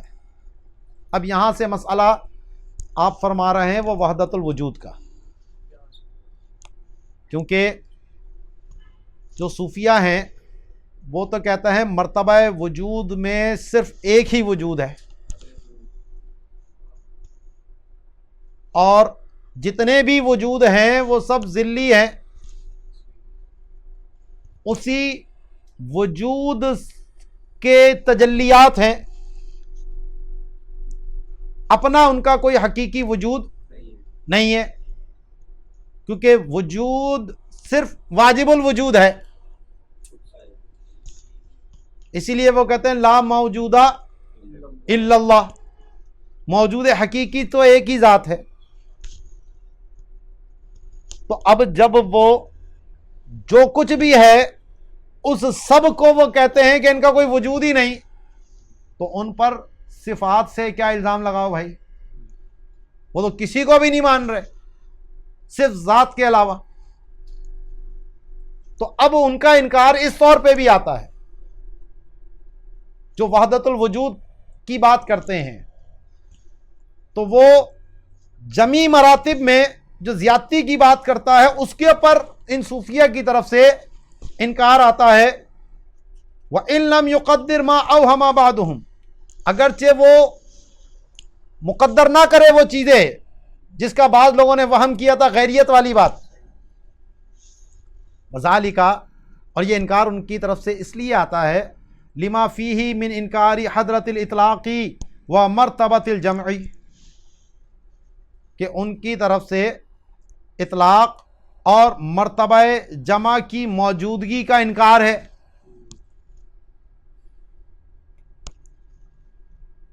سمجھ آئی بات؟ کیونکہ جو صوفیہ ہیں وہ تو وجود مطلق کو ثابت کرتے ہیں اور مرتبہ جمع صرف اللہ کے لیے ہے جس کو وہ وحدت الوجود کہتے ہیں. ای لا موجودہ الا اللہ وما سواہ مظاہرہ وظلالہ، اس کے سوا جو کچھ بھی ہے وہ سب اس کے مظاہر اور اس کے عکس ہیں. ٹھیک ہے. وَأَنْتَ تَرَاهُمْ قَائِلِينَ فِي تِلْكَ الْمَرْتَبَةِ بِعَيْنِيَةِ الْعَالَمِ فَضْلًا عَنِ الصِّفَاتِ، تو جناب وہ اس مرتبے میں یعنی وحدت الوجود کے مرتبے میں تو عالم کے عینیت کے قائل ہیں، صفات کی کیا بات کرتے ہو؟ ٹھیک ہے. اس کا مطلب یہ نہیں ہے کہ یہ حلول کے قائل ہیں. وہ حلول کفر ہے کہ اللہ کی ذات معاذ اللہ سب کے اندر موجود ہے. جو آج کل ہماری بعض قوالیوں کے اندر یہ کفریات بھرے پڑے ہیں، تو بھی خدا، میں بھی خدا، یہ بھی خدا، وہ بھی خدا، لا حول ولا قوت الا باللہ، کوئی خدا نہیں. وہ تو ذات کے علاوہ کسی کا وجود نہیں مان رہا ہے تو خدا کہاں سے مانیں گے؟ تو خدا ہونے کے لیے تو وجود درکار ہے. جب وہ اللہ کے سوا کسی کا وجود ہی نہیں مان رہے تو پھر اس کا الہ تسلیم کرنا کہاں سے تسلیم ہو سکتا ہے؟ اور یہ جو حلول والے ہیں یہ اتنے سارے وجود تسلیم کر کے اس میں الہ کو حلول مان رہے ہیں کہ الہ اتنے سارے وجودوں میں منقسم ہو گیا. تو یہ تو کفر صریح ہے. اور یہ جو ہمارے آج کل کے جاہل صوفیہ ہیں اور جو آج کل کے جاہل شعراء ہیں اور جو جاہل قوال ہیں وہ لوگوں کے ایمانوں سے کھیل رہے ہیں. وحدت الوجود کے نام پر وہ اپنی کفریات بک رہے ہیں حلول کے نام پر. وہ جی مرشد کو رب سمجھنا یہ رسم عاشقی ہے. اور اگر وحدت الوجود پہ ہے تو مرشد کا وجود کہاں سے رہا؟ کون مرشد؟ کیسا مرشد جس کو رب سمجھا جائے؟ رب کو ہی رب سمجھنا ہے، باقی تو کچھ ہے ہی نہیں. اگر صوفیہ کی بات کرتے ہو تو یہ مرشد کو رب سمجھنا یہ شریعت میں بھی کفر ہے اور صوفیہ کے نزدیک الہاد ہے. یہ تو حلول ہے سیدھا سیدھا. اب وہ تعویل کریں جی رب کا معنی جو ہے وہ تو پالنے والا، اور وہ تو جناب عرف اور عادت میں جو متبادر الی الفہم معنی ہوتا ہے وہی مراد لیا جاتا ہے. جس زبان میں آپ گفتگو کریں گے اس زبان کا ہی مطلب لیا جائے گا. عربی میں رسول کا معنی پیغام رساں کے بھی آتے ہیں. ہماری فقہ کی کتابیں بھری پڑی ہیں کہ رسول کل وکیل، کتاب النکاح کے اور اس کے اندر وہاں کسی کو وہم نہیں پیدا ہوتا یہاں رسول سے کیا مراد ہے. لیکن آج کسی کو کوئی یہ کہے کہ جی میں رسول ہوں، اللہ کا رسول ہوں، اور پھر کہے جی اللہ نے مجھے بھی حکم دیا نا بلغوا انی ولو آیا، تو میں بھی تو پہنچانے والا ہوں نا، تو اس اعتبار سے میں بھی رسول ہو گیا. تو جناب ایسے پاگل آدمی کو یا تو گدو بندر میں جمع کیا جائے گا، یا پھر جو ہے اگر اس کی عقل سلامت ہے اور سوچ سمجھ کے بول رہا ہے تو اس پہ کفر اور ارتداد کا حکم جاری ہوگا. پاگل ہے تو پاگل خانے میں جمع کرایا جائے گا، اور عاقل ہے تو حاکم اس کو پھر سیدھا کرے گا. تو یہ جو وحدت الوجود کے نام پر اللہ کی ذات کے حوالے سے جو کفریات بکے جا رہے ہوتے ہیں نا، اور آج کل کی جو قوالیاں ہیں علمان والحفیظ، تو اسی لیے میں کہتا ہوں کہ وہ جو مسئلہ تھا سما کے اختلافی ہونے کا، تو وہ تو تھا جس میں شرائط پائی جائیں، تب اختلاف ہے کہ وہ جائز ہے یا ناجائز ہے۔ یہ جو آج کل کا سما ہے، اس کے حرام ہونے میں قطعاً کسی کا کوئی شک نہیں ہے، کیونکہ جو جواز کے قائل ہیں ان کی شرائط بھی یہاں پر پوری نہیں ہے، نہ کلام کے معاملے میں، نہ قائل کے معاملے میں، نہ حاضرین کے معاملے میں، نہ اخلاص کے معاملے میں، نہ ریاکاری سے بچنے کے معاملے میں، جتنی بھی انہوں نے شرائط لگائی تھیں سب کی سب یہاں پر مفقود ہیں۔ تو اب ان قوالیوں کو یہ سمجھنا کہ جی یہ صوفیاء کے مابین مختلف فی ہے، تو وہ یہ قوالی نہیں ہے جو ان کے مابین مختلف فی ہے۔ تو آج اگر جنید بغدادی ہوتے تو سب سے زیادہ جوتے وہی مار رہے ہوتے، آج اگر نظام الدین اولیاء ہوتے تو سب سے زیادہ جوتے وہی مار رہے ہوتے، آج وہ چشتیوں کے جتنے بزرگ ہوتے ان قوالوں کو کان سے پکڑ پکڑ کے جو ہے نا وہ جوتے لگاتے کہ تم ہمارا نام بدنام کرتے ہو، ہم اس سما کی بات کرتے تھے، لا حول ولا قوت الا باللہ۔ تو وہ اس مرتبے میں تو عینیت عالم کی بات کرتے ہیں، فضلاً علی صفات، تو فماذا یستن کرو، تو اس سے کیا انکار کیا جائے بھائی صوفیہ سے؟ وکیف یبطل بہ حکم مرتبۃ الفرق، اور اس مرتبہ جمع سے مرتبہ فرق کا حکم کیسے باطل کیا جا سکتا ہے؟ یعنی جو وحدت الوجود سے ہٹ کر ہے تو وہاں تو یہی بات ہوگی کہ صفات نہ عین ذات ہیں نہ غیر ذات ہیں، لیکن جب کوئی مرتبہ جمع میں چلا جائے گا تو وہ تو یہی کہے گا کہ صرف ذات ہی ذات ہے اور کچھ بھی نہیں۔ تو ان کا کہنا کسی اور اعتبار سے ہے اور متکلمین کا کہنا یہ کسی اور اعتبار سے ہے، تو اسی لیے فرماتے ہیں اس مرتبہ جمع کے حکم کے ذریعے مرتبہ فرق کا حکم کس طرح باطل کیا جا سکتا ہے؟ وَهَذَا شیخ الاکبر قائلا فی الباب 70 و 400 ما نصه، تو جو شیخ اکبر ہیں جو انہوں نے 470ویں باب کے اندر فرمایا، جس کی عبارت یہ ہے وَأَمَّا وَصْفُهُ بِالْغِنَىٰ عَنِ الْعَالَمِ، کہ اللہ کا یہ جو وصف ہے کہ وہ عالم سے غنی ہے، تو فرماتے انما ہوا لمن توہم ان اللہ تعالی لیس عین العالم، لیس عین العالم، تو یہ ان کے لیے ہے جن کا وہم یہ ہے کہ اللہ تعالی عین عالم نہیں ہے، یعنی وحدت الوجود کی بات کر رہے ہیں۔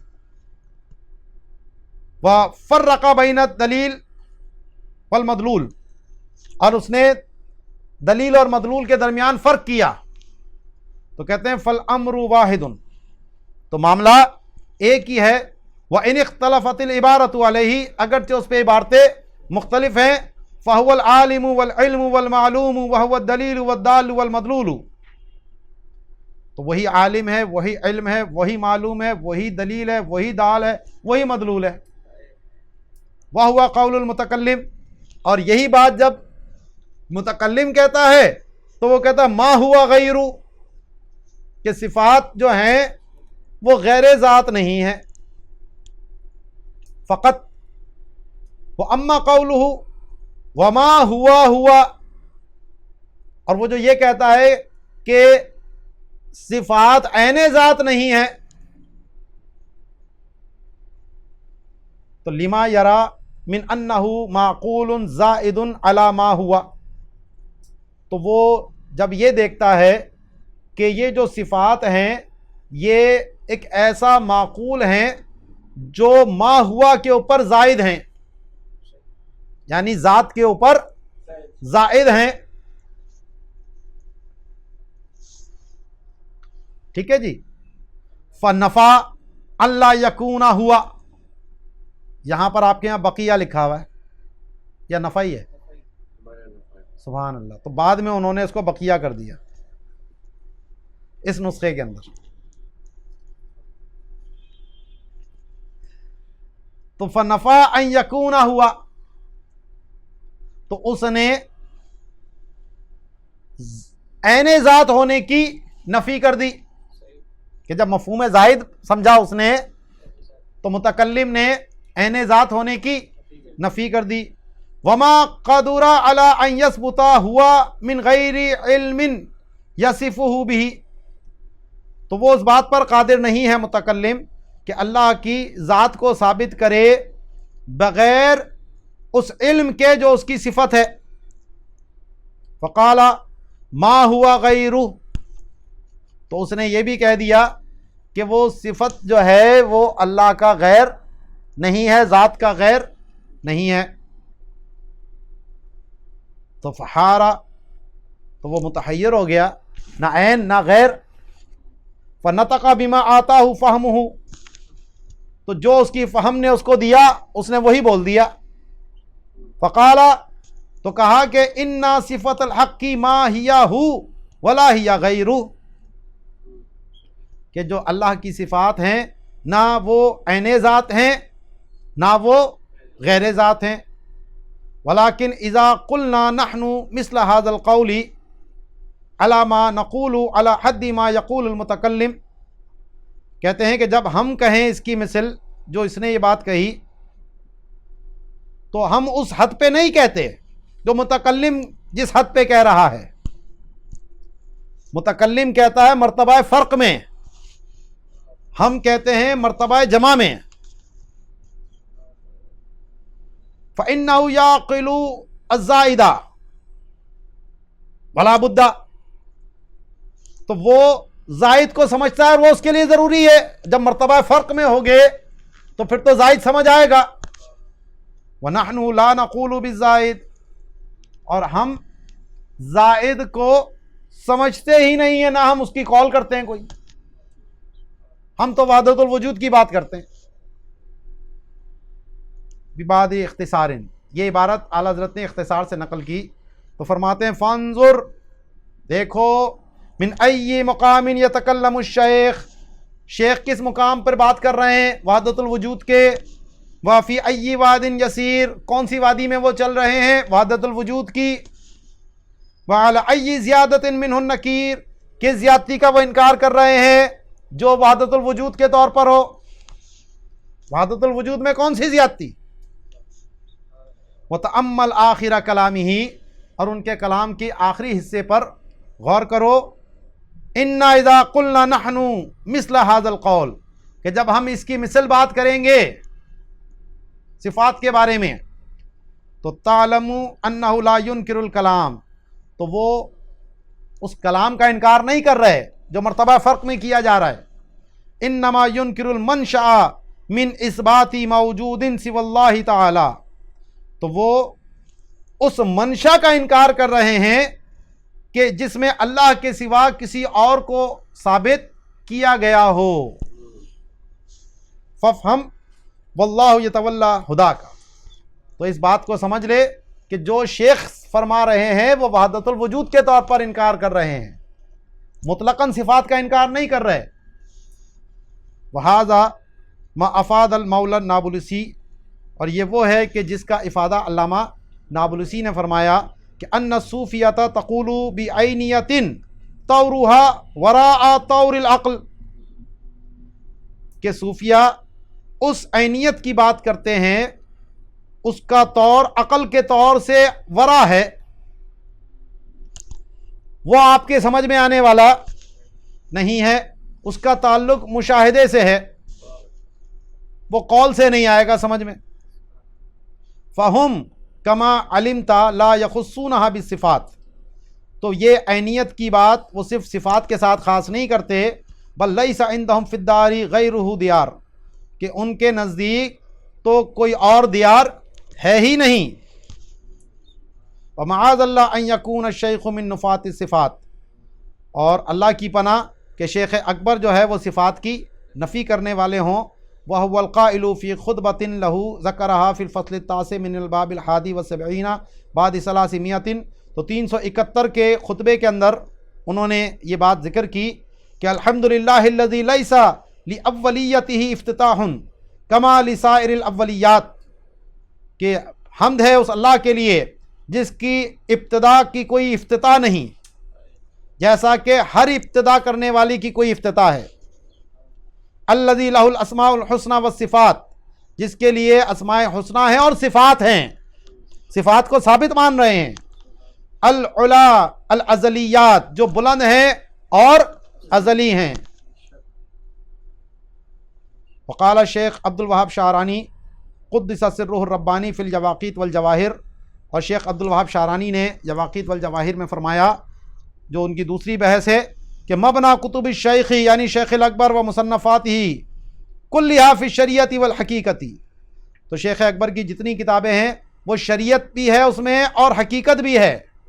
جب وہ مرتبہ فرق میں ہوتے ہیں تو شریعت کی بات کرتے ہیں، جب وہ مرتبہ وحدت میں ہوتے ہیں، جمع کے مرتبے میں ہوتے ہیں، تو وہاں حقیقت کی بات کرتے ہیں۔ وہ علی معرفت اللہ و توحیدہ وعلی اثبات اسمائہ و صفاتہ و انبیائہ و رسولہ، تو وہ اللہ کی معرفت، اس کی توحید، اس کے اسماء، اس کی صفات، انبیاء اور رسول کے اس بات کی بات کرتے ہیں۔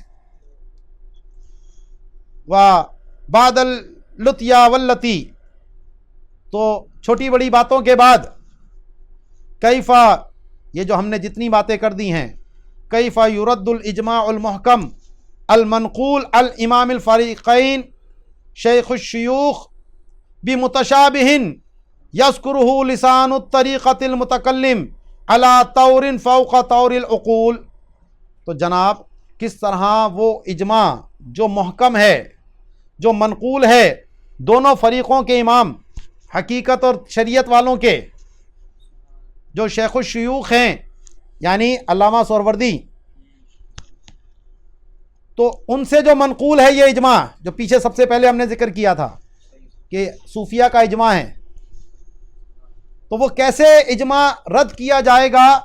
اس متشابہ کی وجہ سے کہ جس کا ذکر طریقے کی زبان یعنی شیخ اکبر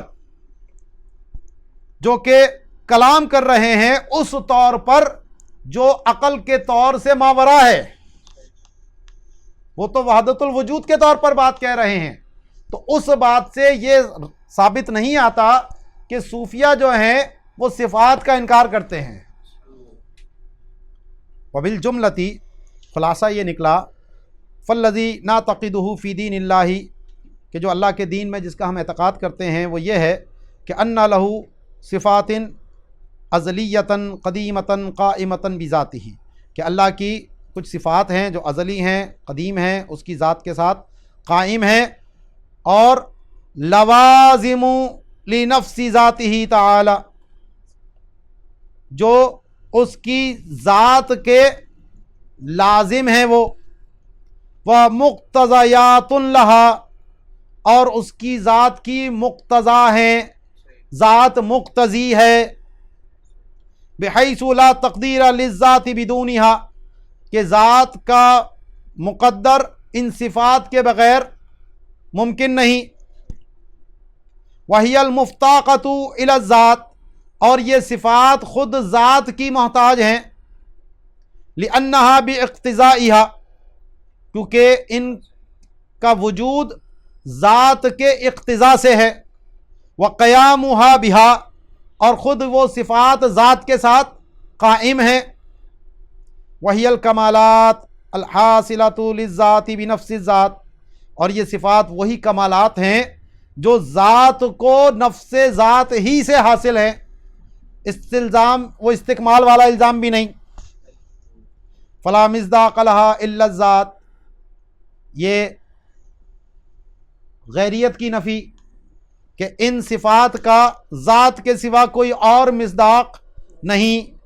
فلہا حقیقت بہا ہیا ہیا، اور ان صفات کی ایک حقیقت بھی ہے جس سے وہ وہی ہیں، یعنی عین ذات، جو صوفیہ نے کہا فلہا حقیقت بہا، تو ان صفات کے لیے ایک حقیقت ہے، اور بہا ہیا، اور اس ذات ہی سے وہ ہیں، یعنی جو صفات ہیں ان کی جو حقیقت ہے وہ ذات ہی کی وجہ سے ہے۔ بہا کی ضمیر ذات کی طرف جا رہی ہے، اور ہیا جو ہے اس کے دونوں مطلب ہو سکتے ہیں،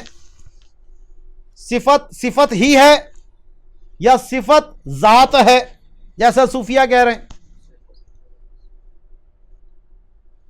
وَهِيَ الْمَعَانِي الْقَائِمَةُ الْقَدِيمَةُ الْمُقْتَضِيَاتُ لِلذَّاتِ، اور یہ وہ معانی ہیں جو اللہ کی جو قائم ہے ذات کے ساتھ اور قدیم ہیں اور ذات کی مقتضیات ہیں۔ وَحَقِيقَةٌ بِهَا، اور اسی ذات کی ذریعے ان کی حقیقت ہے۔ بہا ضمیر ذات کی طرف جا رہی ہے۔ وما ہیا، اور وہ نہیں ہیں صفات الا عین الذات من دون زیادت اصلا، کہ وہ عین ذات ہی ہیں بغیر کسی زیادتی کے، یعنی اپنی حقیقت کے اعتبار سے وہ عین ذات ہیں، لیکن مصداق کے اعتبار سے، مفہوم کے اعتبار سے یہ بات کہی جاتی ہے کہ نہ وہ عین ذات نہ وہ غیر ذات، لیکن جو ان کی اپنی حقیقت ہے جو اللہ ہی بہتر جانتا ہے، تو اس اعتبار سے وہ عین ذات ہی ہیں کہ ان کا مصداق ذات کے سوا کوئی اور نہیں۔ فافہم وتثبت وإیاک ان تضل فإن المقام مزلۃ الأقدام وباللہ التوفیق وبہ الاعتصام۔ تو بھیا سمجھ لے اور ثابت قدم ہو جا، اور تو پھسلنے سے بچ جا، کیونکہ یہ مقام پھسلن کا ہے، یہاں بڑے بڑوں کے قدم پھسل جاتے ہیں، اور اللہ ہی کی توفیق ہے اور اسی سے اعتصام ہے۔ وما علینا الا البلاغ المبین۔ ٹھیک ہے جی، یہ ہمارا جو ہے آج سبق پورا ہوا، اور الحمدللہ یہ پورے جو الہیات کی جان تھی نا وہ یہ حاشیہ تھا۔ اب اگر میں پہلے اس کو آپ سمجھا دیتا نا میں آپ کو، تو شاید آپ کو اس طرح سمجھ نہیں آتا جو اب آپ کو سمجھ آیا ہوگا۔ تو ہر بات کہنے کا ایک محل ہوتا ہے، تو اسی لیے میں نے اس کو یہاں پر چھوڑا تھا کہ آخر میں اس کو میں آپ کو سمجھا دوں گا۔